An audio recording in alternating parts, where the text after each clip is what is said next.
Have you ever experienced a moment in your life when being just 20 minutes late saved your life?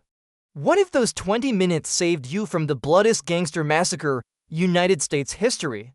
On the morning of February 14, 1929, George Bugs Moran, one of Chicago's most powerful mafia leaders, was late for an appointment that should have been his meeting with death.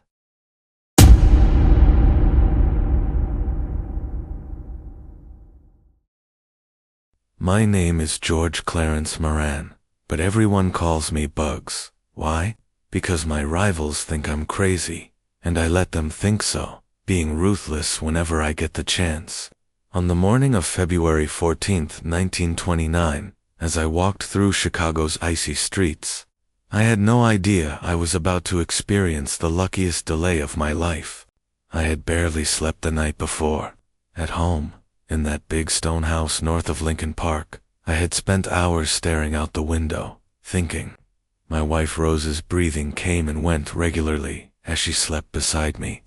To my children, I was just a businessman. At 6 in the morning, I left my house north of Lincoln Park.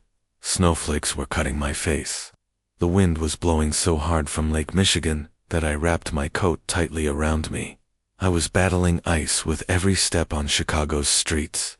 My shoes were slipping on the frozen pavement, and with each step, I felt like I was about to fall. When I left home, I had worries from the previous day on my mind.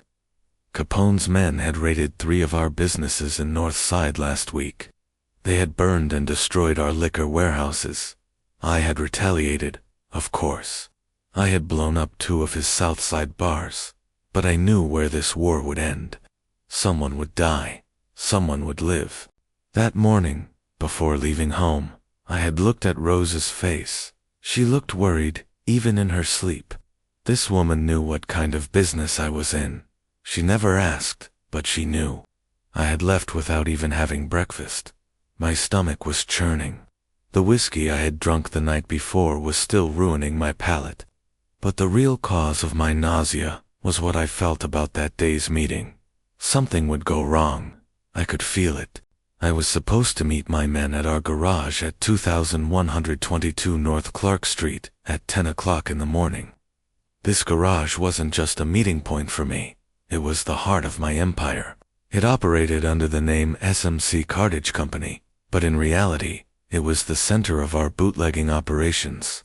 The garage itself looked like an ordinary truck depot from the outside. A red brick, single-story building. But inside, Chicago's finest whiskeys were hidden.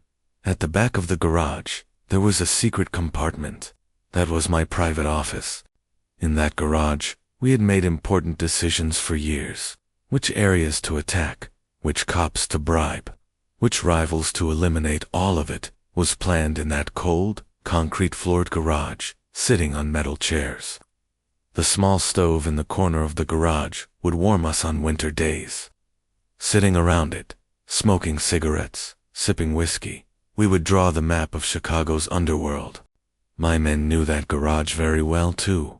Frank Gusenberg, 32 years old, was my right-hand man.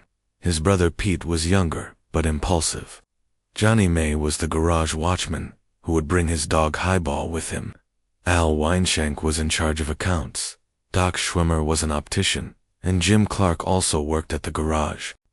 That morning was particularly important. I was under pressure from my rival Al Capone and needed to develop a new strategy with my men. Capone's power in Southside was growing every day, and he was doing all kinds of dirty work to take control of my Northside territory. Al Capone. This name inspired fear in Chicago in those days. Italian-born, short, fat, but a very clever man. He thought he was the king of Chicago. But I wouldn't allow him that. Capone's tactic was simple. He was trying to intimidate. Last month, he had killed Vincent Drucci, one of my most trusted men. Drucci was my childhood friend. Losing him had affected me deeply. I knew Capone wanted to kill me. All the ears on the street were saying the same thing. They said, $100,000 bounty has been placed on Bugs Moran's head. But I wasn't a man to be scared. I had been in this business for 35 years. I had weathered many storms. I was moving slowly in the cold weather. Every time I breathed, the vapor clouds fogged my eyes. As I passed the car stuck in traffic on Clark Street, I checked my watch. It was 9:45. I was 5 minutes late. Normally such things wouldn't matter to me, but that day I felt different. As I walked down the street, I observed every detail around me. The newsboy on the corner was shouting the headline, "Gangster Wars Heat Up." Across the street, I saw a customer coming out of Monroe's barber shop. He was one of Capone's men. Why was he here? I walked another block. I was very close to my garage, but I couldn't shake that strange feeling, as if someone was following me. I turned around. Normal life was flowing on the street, but was it paranoia or real threat? I didn't know. Just then, a blue Cadillac coming from the opposite direction caught my attention. The car's windows were fogged. Those inside weren't visible, but my instincts were warning me. In my 35 years of gangster life, I had never ignored such feelings. I slowed my steps. I tried to read the Cadillac's license plate. It was an Illinois plate, but I was too far away. I couldn't make out the numbers. I tried to understand how many people were in the car. From the windshield, I saw at least 3 people. One was driving, the other 2 were sitting in the back seat. There was something strange about the car. It was moving very slowly, as if it was waiting for me. Or was it following me? I stopped. Only 50 meters remained to my garage. But because of that Cadillac, I was undecided about whether to continue or not. The Cadillac stopped in front of my garage. 3 men got out. One was wearing a police uniform. The other 2 were in civilian clothes. But my eye was trained for these things. Police have a different posture, walk, movement style. These men didn't have that. The fake cop was very tall, at least 6'3". His uniform also looked very new, like a costume. Real cops wear their uniforms for years. They get old, worn out. But this man's was spotless. The other 2 men were also suspicious. One was wearing a thick coat. The other had come in a very thin jacket. Coming in a thin jacket in February, in Chicago's freezing cold, didn't make sense. So they weren't planning to stay outside for long. The men started walking toward my garage door. The fake cop had a file in his hand. He was acting as if he was conducting official business. But their walk didn't have that official air that real cops have. They were more like actors playing a role. My heart started beating fast. As I passed in front of the garage, the fake cops had already gone inside. I could hear my men's voices. They were shouting, "Hands up, police raid." But there was something about their voices. They sounded familiar. I threw myself behind the garbage containers on the side of the garage. I took off my thick coat because I was starting to sweat. Despite the cold weather, my body was on fire. My ears were ringing, but I could hear every sound clearly. Sounds were coming from inside the garage. My men's voices. Frank Gusenberg, the Gusenberg brothers Pete, Johnny May, Al Weinshank, Jim Clark, Doc Schwimmer. They were all there. They were all waiting for me. Then there was silence. Such deep silence that it was as if all of Chicago had stopped. Even the sound of the wind had ceased. I could hear my heartbeat. Then it came. Gunshots. The sound of automatic weapons. The familiar sound of Thompson's submachine guns. Rat-tat-dash-tat-dash-tat. It seemed like it would go on forever. 1, 2, 10, 20. I don't know how many shots were fired, but each sound was stabbing my heart. Behind the containers, I was standing on my knees. My hands were shaking. I didn't know if it was from cold or fear. I had squeezed my eyes shut, but I couldn't get those sounds out of my head. With each gunshot, I knew one of my men was dying. Frank Gusenberg, his brother Pete, Johnny May, his dog Highball, Al Weinshank, Doc Schwimmer, Jim Clark, they were all there, dying while waiting for me. While waiting for me. The feeling of guilt was tearing my heart apart. If I had arrived on time, I would have died with them. But now, among their corpses, I would have to live alone. This was a punishment more painful than death. Among the gunshots, I also heard my men's screams. Frank's voice shouting no. Johnny May's voice pleading don't shoot us. Pete's voice crying, tell Bugs not to forget us. They were all echoing in my ears. While hiding behind the containers, I felt my own helplessness. I had my gun in my hands, but what could I do? If I went in 3 against 1, I would die with them too. But at least dying with my men would have been more honorable than leaving them alone, wouldn't it? But my feet betrayed me. I couldn't move. I just waited there, behind the garbage containers, trembling. Gangster Bugs Moran, one of Chicago's most feared men, was hiding in fear. This truth was burning me from within. When the sound stopped, I heard laughter from the garage, the fake cops' laughter. Someone shouted Happy Valentine's Day, then footsteps, cars starting, and the sound of engines moving away. I stayed there for minutes. I couldn't move. I just stood there, behind the garbage containers, on Chicago's cold morning, waiting.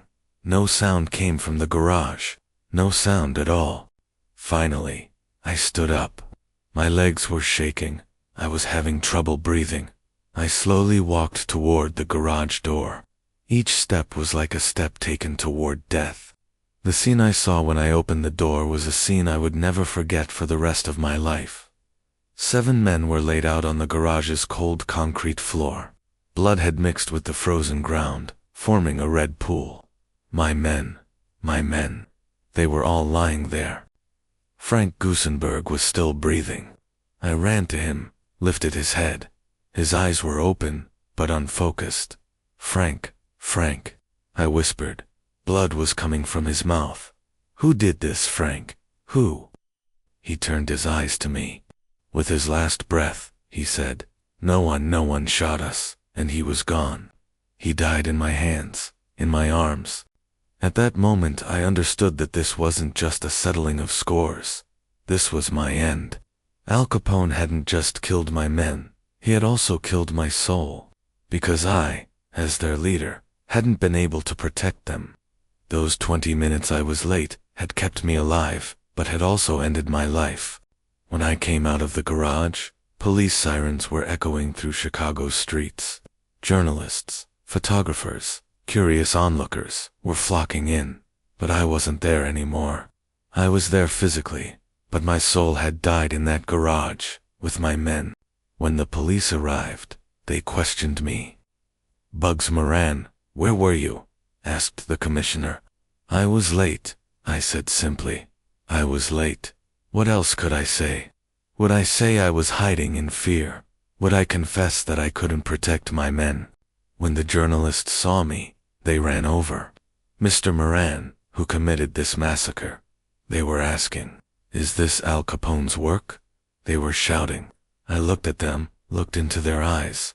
They weren't dogs, I said. Dogs wouldn't do such a thing. This was my only response to Al Capone.